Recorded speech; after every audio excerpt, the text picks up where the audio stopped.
Okay. Okay. So today we'll start on the top of Ayin Ches, 78. Yeah. Good morning. Thank Hashem that we're able to learn every day. In this chus of learning, we should have the Beis Hamikdash. So it starts on the top, Tanya. Tanya Idach, there's another brisa. Let me go back just to say what happened there. Rabbi Yochanan says that a chacham, there's a difference between a chacham being mater and a husband being mefer. The chacham has to say mutalach, and the husband has to say mufalach.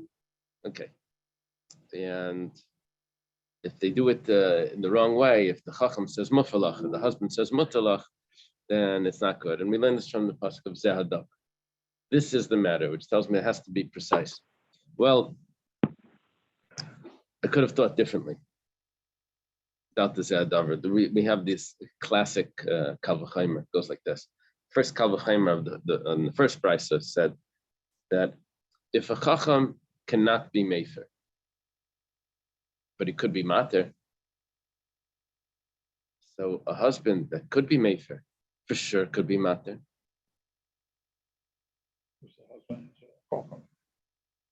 If the chacham that can't be mefer, but he could still be mater. So the chacham, we know the halacha of the chacham. We know that he can't be mefer, but nevertheless he could be mater. So if the husband could be mefer, for sure he could be mater. So we say that that's not we can't accept that because it says Zehadavar. Okay, now we go to the next brisa. Tanya Idach. How they say this? If you can't take my wallet, but you could take your own wallet, so me, that I could take my wallet, for sure I could take your wallet. That's sort of the Kal V'Chomer. Okay. There's supposed to be logic that explains why this is weaker than that. That's the problem with the Kal V'Chomer like this. It's not explaining why the hafara is something that was more probable to be able to do than, or why the hatara is more probable to do than the hafara. It's just like random. Okay, so it starts like this on the top of Ayin Ches. Tanya Yidach. There's another brisa that says Zehadavar. This is the matter. This is referring to when it says the annulment of vows. The husband can annul the vows with the word hafara. Good girl. Give you a cook. Give you a treat. Second. The word hafara. But the chacham can't use the word hafara. Sheyachol, because I could have thought differently. In other words, I need the Zehadavar to teach this to me. Without the Zehadavar, without that pasuk saying this is the matter, which tells me it needs to be precise, I could have thought that the chacham should be able to do hafara. There's a ma bal shein mater mefer, whereas for the husband, he can't be mater. The word ma in Aramaic, in Gemara, ma means whereas or just as. Not like in Hebrew. That's why it gets confusing for children to learn Gemara, the language. Because ma, they always tell them means what. And then when you come to Gemara, it means whereas or just as. So ma bal shein mater mefer, whereas for the husband, that he can't be mater. He has to say mufalach. He can't say mutalach. He can't be mater, but he could be mefer. So chacham shemater, the chacham that can be mater, in a din shemefer for sure should be able to be mefer. So tamalem is Zehadavar. Bal mefer and chacham mefer. Okay. So that's what we have from Rabbi Yochanan, that you have to be very precise. And he quotes these brises. Okay.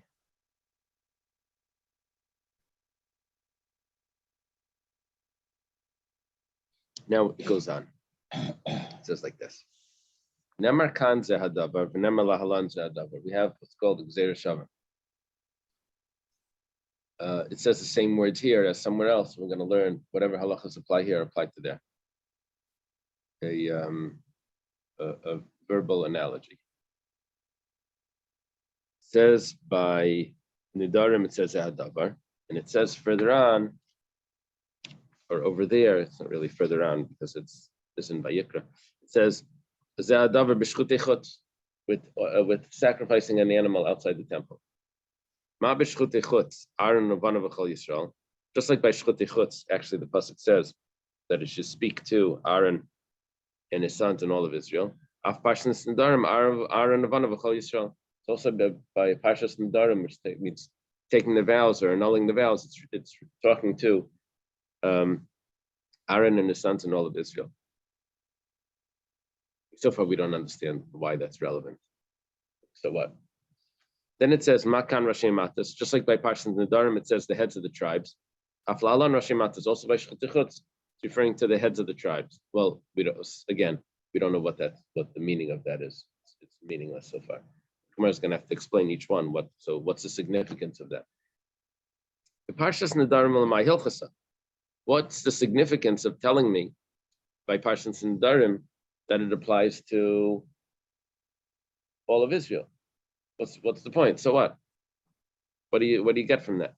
Amar Rav Acha Bar Yaakov. Rav Acha Bar Yaakov tells us lahachsher shleisha hedyotis, coming to say that you don't need to have a bestin. You can have just 3 regular people, and they're able to be matter the nedarim. Where do you get that from? Because it says speak to all of Israel. Now the Ran says, well, once I know that it's not an individual, then it's probably 3. The Rashi, the Mefarish, it's called Rashi. He says, well, it says Aaron, he's 1. It says his sons, that's 2. It says all of Israel, that's 3. So that's where we get the number 3 from. And that's the question over here. The commentaries are discussing. I understand it doesn't need to be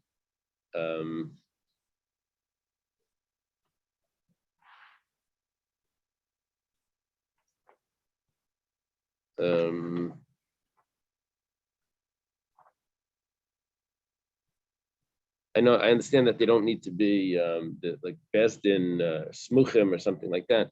But how do you know that it needs to be 3 of that you need 3 of them? So they get to the 3 either because that would be just the first guess, or based on the list of people.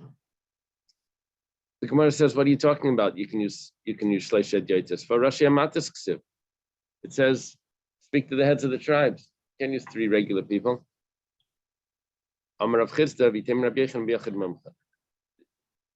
This means is that there is an exception to the having 3 people. That is, you can use an expert that's a yachid, an individual expert. The Ran points out over here that what's the qualifications of the shleisha hedyotis? In English, I think the modern Hebrew hedyot means is an idiot, because hedyot is idiot, right? The hedyot, but it just means in the Gemara, it just means someone that's not a sage, just a regular person, average person. The Ran says, but he still needs to know. Still needs to be able to understand when they explain to him why we're annulling the vow and what's the loophole to get out of this vow. He has to be able to understand it. If he doesn't even understand that, then it's not going to. Then it's not even considered a hedyot. The Ran's expression is "sabi debasaninu." If you can't figure out why we're annulling the vow, then sabi debasa. Sabi is an elder. Debasa is a shame. A disgrace. Is just a disgraceful elder. So that we're not going to that we're not going to count. Okay, so now we learn that you have these 2 options. You can have the Yachid Mocha, you can have the Shleisha Dietas. We turn the page, we'll say what the Ran says about the Yachid. What was that? The one that I just read was, the title of it is Amar Rav Acha Bar Yaakov. And then towards the bottom, he has this, towards the bottom of it, he says, Asabi de Basa, Basa means like shameful. It could mean frightened, but it also means a disgrace.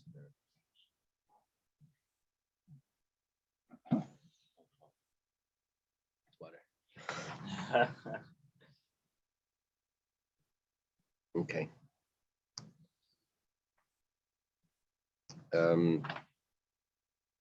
Now the Gemara goes to the other case. What we're doing here is we're comparing Nedarim to Shchutei Chutz, to slaughtering an animal outside the temple. And it says the same word that introduces both of these laws. It says Zeh Hadavar, this is the matter. It says over there, this is the matter. They say, oh, just like over there it was talking to all of Israel, so too by Nedarim it's talking to all of it. Well, what's the significance of all of Israel by Nedarim? Said that you don't need experts to annul the vow. You can use regular people, 3 regular people. Well, what does it say? What's the significance of it saying heads of the tribes by over there by Shchutei Chutz? We got to figure stuff out. Okay, so now it goes Rashi Amatis b'Shchutei Chutz l'may hilchasa. The heads of the tribes by Shchutei Chutz. For what significance is that being taught? What do I need heads of tribes over there? Rav Sheshes Leimer sheyesh shaila b'hektish. It's coming to say that over there, you can actually get rid of the sanctification by asking a bezdin. So it's saying that you can get rid of the sanctification of the animal. If you're going to slaughter it outside the temple, you can take it off. Take off the sanctification. You go to a bezdin or you go to the Rav, and you can say, I want to annul that consecration. Okay, that's an important halacha. Now, Beishamai says that hektish tos, a mistaken hektish, is considered hektish. Now,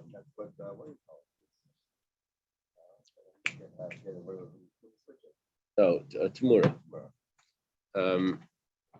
That's not just a mistake, right?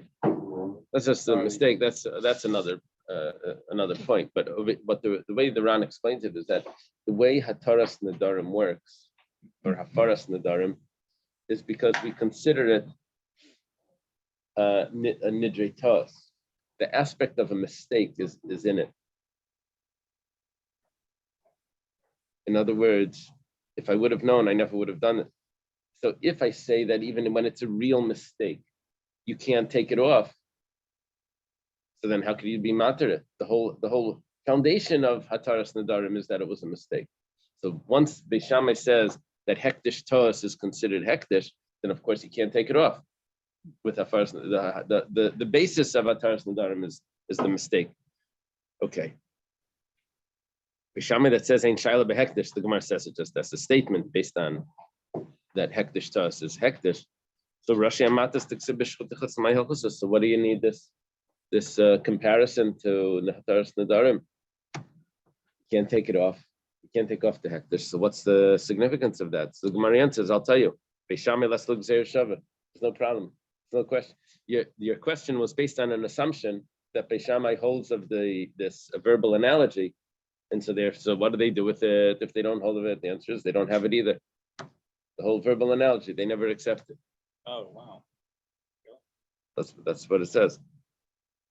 The problem is if they get rid of this verbal analogy, this Zer Shava, then we mentioned before that it works the other way as well. That Hataras Nedarim you could use 3 hadyotis. Where did we get that from? From the Gzer Shava. Doesn't a Gzer Shava need to have 2 statements one after another? You can't just pick like 2 separate. There's Gzer Shava would work like this. If there's an extra word in one place and there's an extra word in another place, that's exactly the same word, then we would compare them. We would say that, the halachas of this apply to that. If they're not extra, then we say 1 second. So then you can't compare it. If one of them is extra, then there's a discussion if you can compare it. That's the Gzer Shava. It's called Gzer Shava Mufne. Yeah, over here the Ran says that one of them is extra in this discussion. Well, now we say like this. If that's the case, Zehadavar Parshas Nedarim Maiksiv. So what's the significance of Zehadavar by Parshas Nedarim? It says Loimar Chacham Mater Vein Bal Mater Bal Mefer Vein Chacham Mefer. That we have. Rabbi Yochanan told us that before. He quoted these 2 brises that tell us that the way of annulling the vows has to be very precise. The Chacham has to use the word Mutalach, and the husband has to use the word Mufarlach. or lechi in Aramaic. Zeh hadavar b'shchutei chutz l'maiksiv. What about the zeh hadavar if it's not for the Gezer Shabbos? So what do I do with it? The zeh hadavar by the slaughtering outside the temple. Leimer al shchita chayav ein chayav al malika. It's coming to tell me an interesting halacha that one of the ways of slaughtering in the temple, the way they slaughtered the bird, was that they used the fingernail through the nape of the neck. It's called malika. Now, if you do that outside the temple, then you just have a nevela in front of you because it's only in the temple that you can do it like that. So what happens if you take a sacrifice and outside the temple you do it with malika? So on one hand, that's exactly the way you slaughter it in the temple. On the other hand, though, you're out of the temple and that's not considered slaughtering. That's considered just like killing it or shooting it, right? So it says, Zeh hadavar, that you have to do it only with shchita. But if you do it with malika outside the temple, it's not considered that's interesting that in order to violate the sacrificing out of the temple, you have to do it differently than the way you would have done it in the temple. You have to actually slaughter it with a knife, even though in the temple that wouldn't have been good. Okay. But we're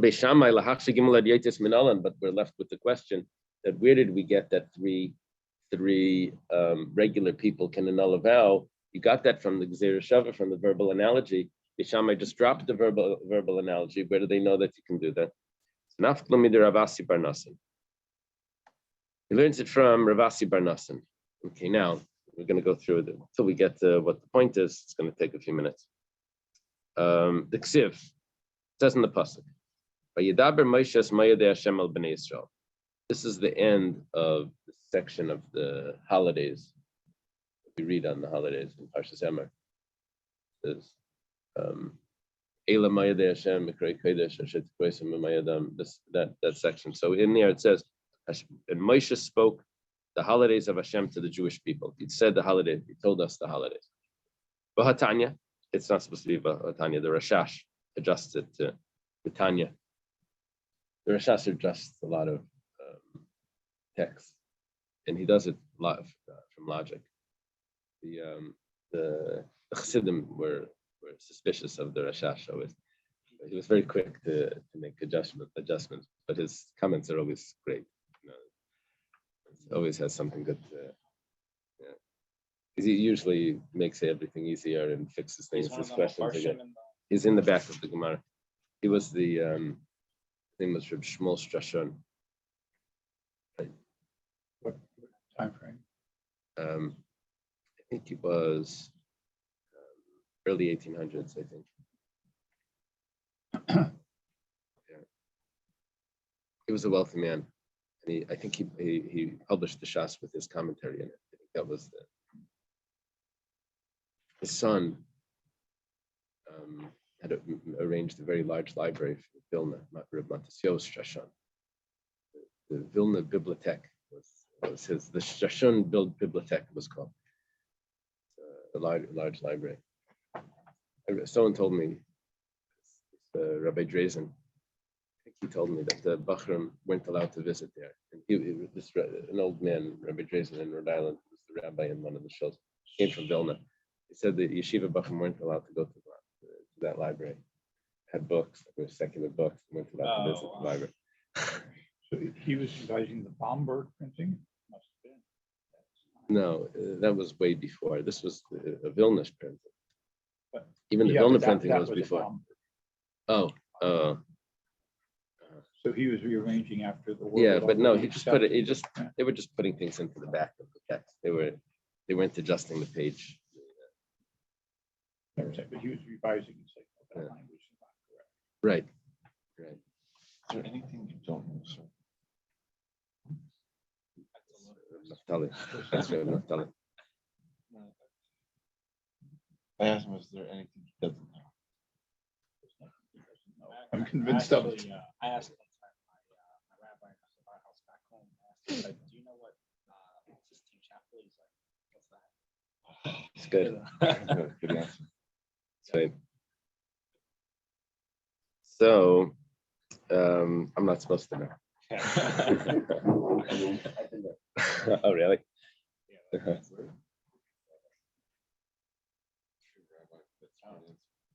So it says like this, Vitanya instead of Vihatanya. That's what it's like. Vitanya, it was taught in a brisa. Rabbi Yossi Aglili Yomer. Rabbi Yossi Aglili. Rabbi Yossi Aglili says, Maya de Nemru v'lei Nemra Shabbos Bereishis Imam. It says the holidays in this section, but it doesn't say Shabbos Bereishis. Now Shabbos Bereishis doesn't mean Shabbos after Simchas Torah. Shabbos Bereishis means the Shabbos of the seventh day of the week. Shabbos of creation, right? We call it Shabbos Bereishis is when you make a big kiddush, but Shabbos Bereishis means the Shabbos of Sunday, Monday, Tuesday, Wednesday, Thursday, Friday. Saturday is Shabbos Bereishis, right? That's the Shabbos. It says in that section, it only says the holidays. It doesn't mention Shabbos. And we're going to see that it's not true. It actually does say Shabbos there. That's how it starts off. But let's see. It says the holidays, and it doesn't say the section of the vows. Funny comment. Why should it have to say the section of the vows? Well, anyway, Ravasi Bar Nassan Kashlei Hamas Nisa. Now, Ravasi Bar Nassan, he had a problem with this brisa. It's not true. Both the things aren't true. We'll see in a second. Also in Nardoi. So he goes to Nardoi to visit the Kameder Rav Sheshis, visit Rav Sheshis. Sheshis was an expert in brises. What does it say? It all memorized, I think. And but Rav Sheshis wasn't there. Also Basri Mechuzah, so he went to Mechuzah to find Rav Sheshis. And he was in Mechuzah. Amalei, so he said to him, he's asking the question now, Rav Asi Bar Nassan. Hashem Nemru B'lei Nemer Shabbos Bereishis Imam. B'Ksiv Shabbos Imam.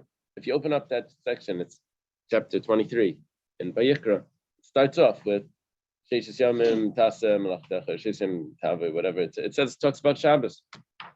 V'su, and to go further, Hashem Nemru B'lei Nemer Parshas Imam Nedarim Imam. It only talks about the holidays. It doesn't talk about taking oaths.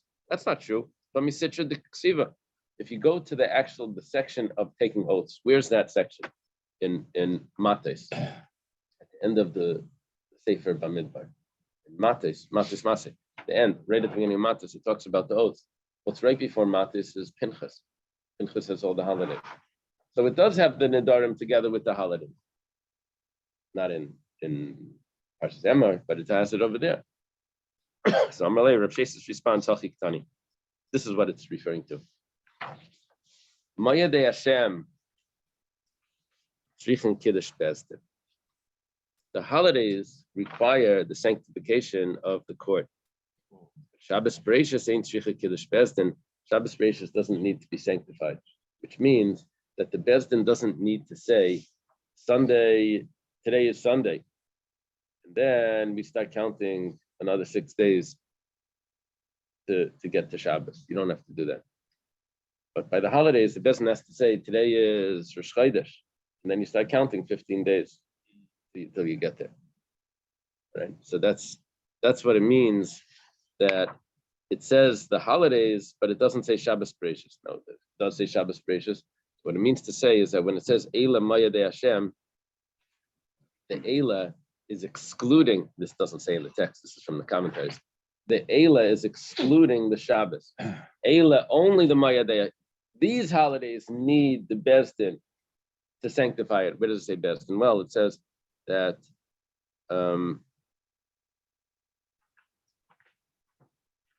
do we get to Bezdin? It says, what was that? Asher tikru Isam b'mayadam. Asher tikru Isam. That you should call in their time. That Asher tikru, that you should call Isam, them, b'mayadam, in their time. But the Gemara tells us, Asher tikru atem, that you should pronounce them. Atem is you, not them, not the holidays. Isam is the holidays. So it switches it to that I need a Bezdin to pronounce them. So it says Eila, that it's only the holidays that needs that, but not the Shabbos. And then we're going to say also, now we go further. What do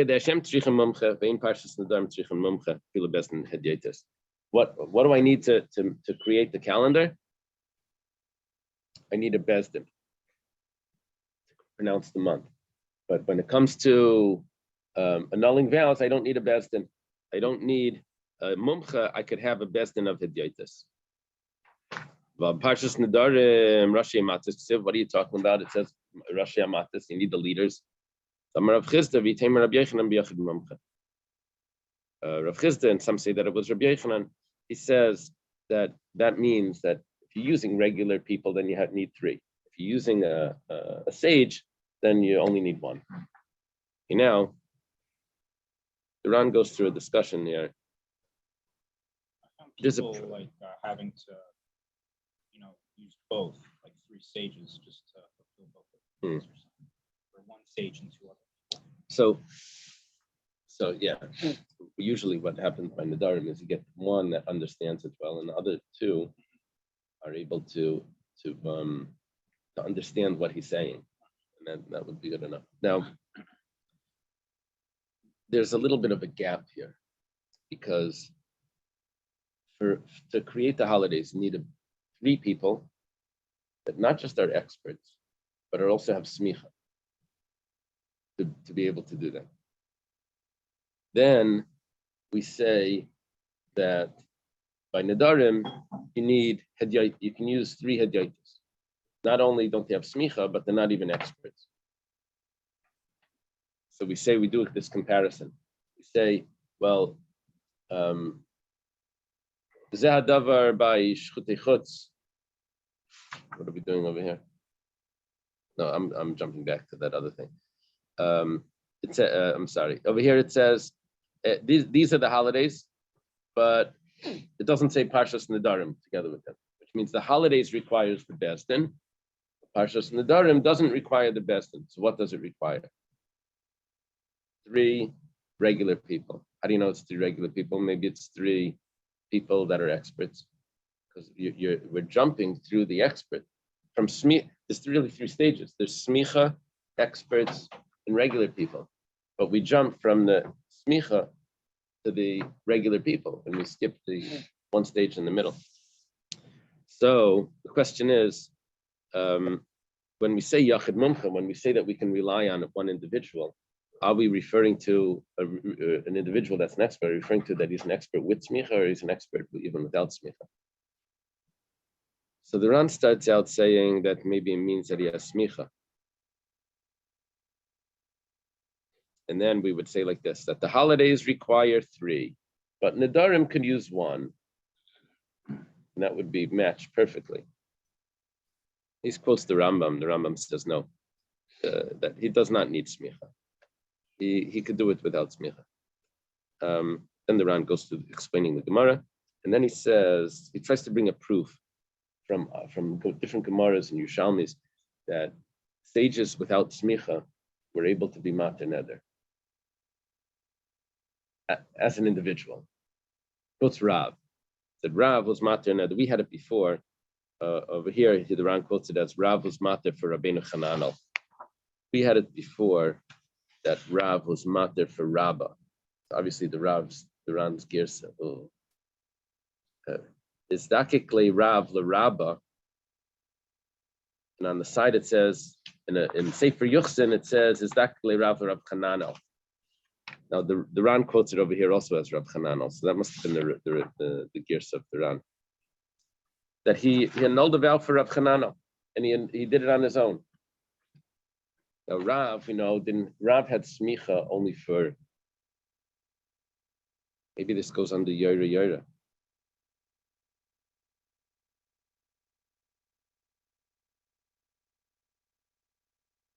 He's saying that Rav didn't have smicha to be matin nedarim.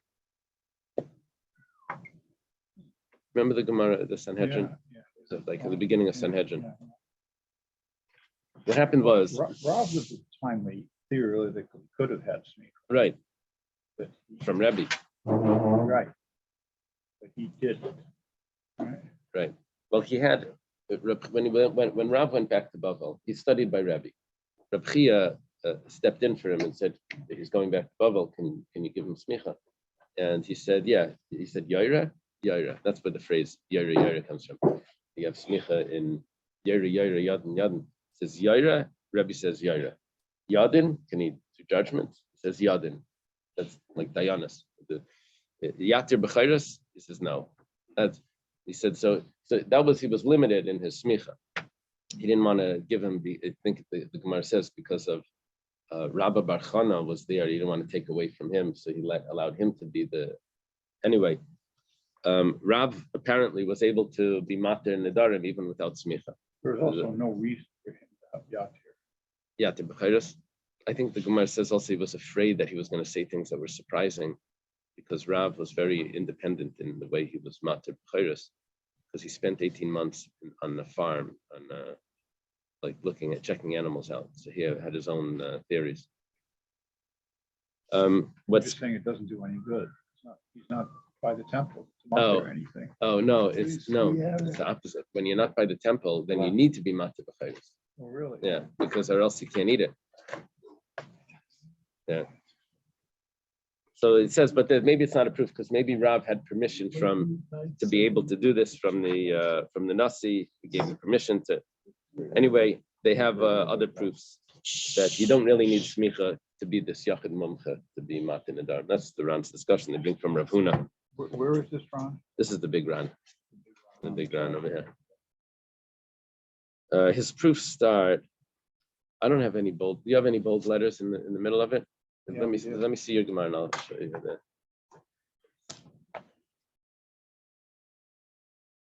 Maisuraya start. That's where the proofs start. Thank you. Okay. I'm Rab Chanina, a new piece of Gemara. Rab Chanina says, "Hashesek al manas lameka." How do they translate lameka? Husband is silent.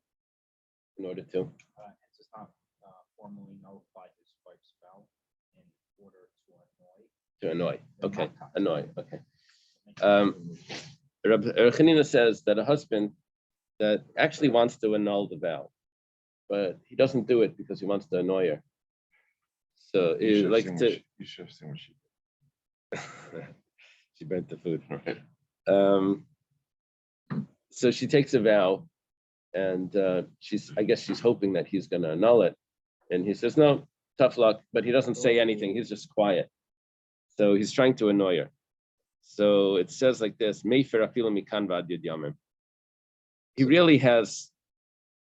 he's really able to annul it from then until 10 days. So she says something she shouldn't have, like some kind of nether. Yeah. And then he just stays silent. Just doesn't. I thought we said 1 day. Where do you get 10 days for this? Right. What we're saying is, we'll have to go through this Gemara to figure this out. So it goes like this. Masav Rava has a question. When do we say that if the husband dies, the jurisdiction of annulling vows, the husband means the betrothed husband, the jurisdiction of annulling the vows reverts back to the father alone? That's only if the husband never heard about the neder. Maybe he heard, but he was quiet. He didn't say anything. Or he annulled, or he heard about it and he annulled it. And then he passed away that day. He died, the husband dies. And then the father can do all the annulling. But let's say the husband heard about the vow and he established it. Or he heard about it and he was quiet. Now this phrase here, he heard about it and he was quiet, there's going to be a problem with the statement of Reb Chanina. Reb Chanina was the early sage before Reb Yochanan, a student of Rebbe. Reb Chanina Bar Chama was his name. And he dies on the following day. So if he's quiet, you don't get another day. It's over. My love, why was he quiet? Is it not? He was probably quiet. He didn't tell me why he was quiet, but it probably would include even if he's trying to annoy his wife and he was quiet. So you don't get another day. Yesterday, when we had the case where the rabbis were quiet, that they were confronted. Right. Why all of a sudden we don't have fun? Okay, so this is because we happen to know what he really feels.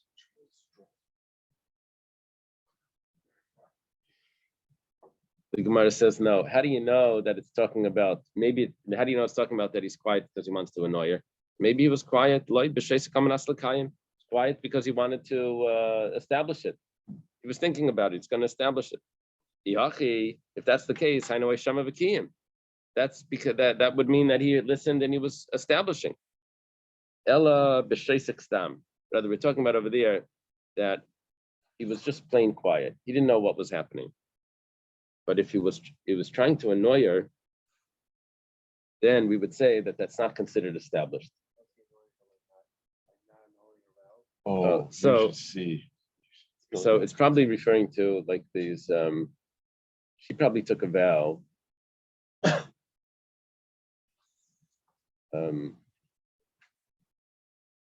I'm not gonna shower. So she's hoping that he's gonna say it's annulled, and he doesn't say that. So now she's in trouble. Like, okay, that's it. I'm not, like, and so he's teasing her, like, you want to do it that way? Okay, let's see how long you can last. So Like the defiant kid, I'm not taking a bath. Right. All right, don't take a bath. For psychology. So Masav Rav Chisda, okay, so it's Sheisik Stam. Now, 1 second, I want to add in a comment over here from the Ran. We'll add it in a moment. Let's go for a little further. Rav Chisda has a question. Chaymer behekem mi behefer. There's a stringency of establishing vows over annulling vows. Ubehefer mi behekem, and there's also a stringency of annulling vows over establishing vows. Chaymer behekem, the stringency of establishing is the following. Shashtika mekayemes. If a person is quiet until the end of the day, it automatically becomes established. This is a stringency of establishing that even without saying anything, it gets established. But not saying anything does not annul it. Being quiet doesn't annul it, that only establishes it once the time passes. Kiyam belibai. If he establishes the vow in his heart, we're going to start to understand what's going on here based on this. If in his heart he says, I like that vow, so kiyam, it's considered established. Whoever made up this thing, that if they don't say anything, it becomes. Because in the Torah, I mean, all our sources is what Hashem does, what's in the Torah.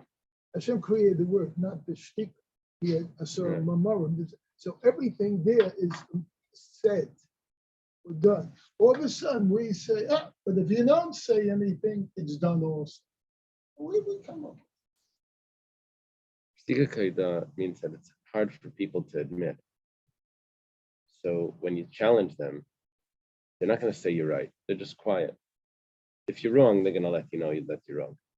But if you're right, they're not going to. It's hard for people to say, you know what, I'm wrong, you're right.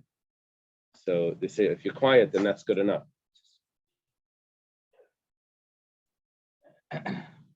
It's sort of like people complain a lot, if they don't complain, then it's probably good. Because it's the other person that's doing it. Right. Someone is saying something and you're just acknowledging. Yeah, but how did you acknowledge that he's right? Well, he didn't say anything. So that's why the word, well, it's another discussion, but the word maida could mean admit or to thank. And the reason why that's together is because it's hard for people to thank also. When they're thanking, they're actually admitting that they needed someone else's help. So that's how it's good. Thank you, Rabbi. Yeah. Okay, so I saw that in one of Rav Hutner's svarim.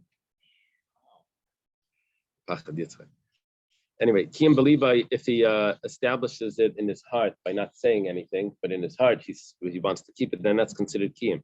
But Hafer Belibai, if he annuls it in his heart, Aina Mufar. It's not considered annulled if he annuls it in his heart. Now we have a phrase over here that doesn't really tell me a stringency over establishing over annulling, but it goes like this. If he establishes it, it's too late. He can't annul it. If he annuls it, it's too late. He can't then establish it.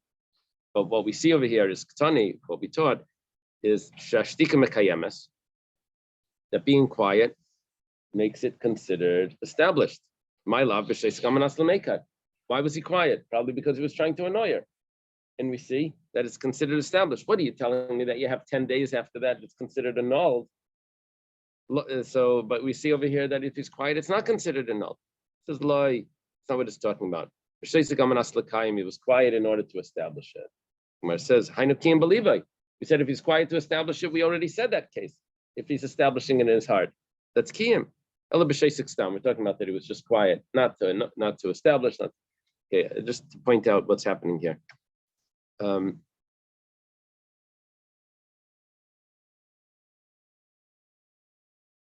Ran says, how does it work that after a day it's automatically established? How does that work? Because when he's quiet, then obviously he wants it. If he didn't want it, then he would have said something. Why do we give him a day? So because we don't know really, being quiet takes time. Saying something is, he said it, but being quiet, how long should he be quiet for us to know what he really felt? So if he's quiet for a certain amount of time, which is until nightfall, then we say that it's established. So this is a proof that establishing in the heart is considered establishing. What's my proof for establishing in the heart is establishing? The fact that if you don't annul it until nightfall, it's considered established. That whole halacha is all based on establishing in the heart. That's the basis for how does that work? That it becomes established if you don't annul it, because establishing in the heart is considered establishing. So if he annuls it in his heart, then that would be considered annulled. But we don't say that it's considered annulled. We say over here that it's not considered anything. However, the Ran points out that before we mentioned that if he does tell her, like we said on Shabbos, if he's annulling it in his heart and then he's telling her go and eat, we said that it is considered annulled.